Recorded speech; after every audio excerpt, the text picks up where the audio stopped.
လွန်ခဲ့တဲ့နှစ်ပေါင်းများစွာကတောင်တန်းကြီးများရဲ့အောက်ခြေမှာတိတ်ဆိတ်ငြိမ်သက်လွန်တဲ့ချွမ်းဝမ်းကြီးတစ်ခုရှိခဲ့တယ်။အဲ့ဒီနေရာမှာတစ်ချိန်က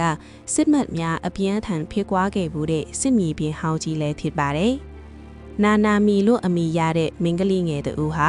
အဲ့ဒီချွမ်းဝမ်းရဲ့အနီးနားမှာနေထိုင်ပြီးရှေးဟောင်းပုံပြင်များကိုအလွန်စိတ်ဝင်စားတဲ့သူဖြစ်ပါတယ်။နာနာမီရဲ့အဖိုးဖြစ်သူဟီရိုရှီကသူမကိုအမြဲတမ်းတတိပေးလေးရှိပါတယ်။မြေလီညနေတဲ့အခါအဲ့ဒီချွမ်းဝမ်းဘက်ကိုဘယ်တော့မှမသွားနဲ့နော်လို့သူကပြောပါတယ်။အဲ့ဒီမှာစစ်ပွဲတုန်းကတည်ဆုံသွားပြီးအတုပါခေါင်းကောင်းမချရတဲ့စစ်သည်တွေရဲ့ဝိညာဉ်တွေကစုစည်းပြီးဂါရှာတိုကူရိုဆိုတဲ့အေယာမအယိုးစုကြီးဖြစ်လာတတ်တယ်လို့သူကလေးနက်စွာပြောပြပါတယ်။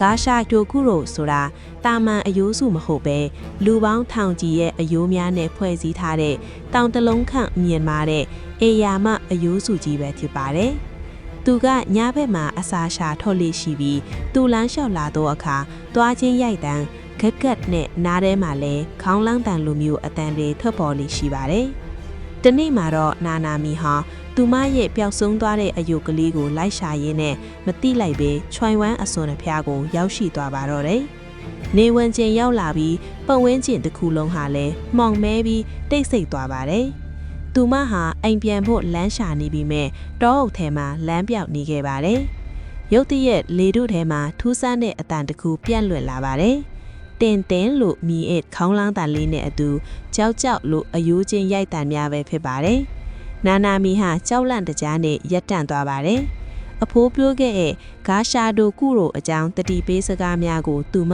ချက်ချင်းတတိရသွားပါတယ်။တစ်ပံကြီးများရဲ့အထက်မှာမြေမားလွတ်နဲ့ဖြူဖြော့ဖြော့အရာတစ်ခုထွက်ပေါ်လာပါတယ်။အဲ့ဒါဟာအေယာမအယိုးစုကြီးဂါရှာတိုကုရိုပဲဖြစ်ပါတယ်။သူ့ရဲ့မျက်လုံးအတွင်းထဲမှာအပြာရောင်မီးထောင်များတောက်လောင်နေပြီးတစ်ပင်များကိုကြော်ဖြတ်ကာချီးချင်းစွာလမ်းလျှောက်လာနေပါတယ်။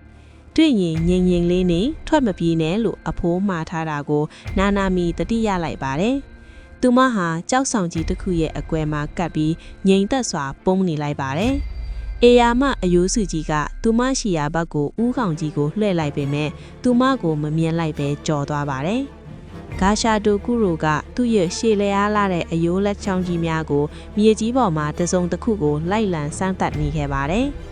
သူဟာစာလောင်တဲ့ဝိညာဉ်များရဲ့စူးစီးဖြစ်တာကြောင့်လူသားတအုပ်ကိုရှာဖွေနေခြင်းဖြစ်ပါတယ်။နာနာမီဟာအသက်ကိုပြင်းပြော့မရှူရဲပဲအစွမ်းကုန်ငြိမ်သက်နေပါတယ်။အချိန်တော်ကြာပြီးတဲ့နောက်မှာတော့အဝေးကတောင်တန်းများစီကနေရောင်ကြီးအလင်းတန်းလေးများစော့တင်ထွက်ပေါ်လာပါတယ်။ဂါရှာတိုကူရိုဟာအလင်းခံကိုကြောက်ရွံ့တာကြောင့်တဖြည်းဖြည်းနဲ့ပျောက်ကွယ်သွားပါတယ်။သူ့လက်အယိုးများဟာလည်းလေထဲမှာမြူကိုးများဖြင့်လွင့်စင်သွားကြပါတယ်။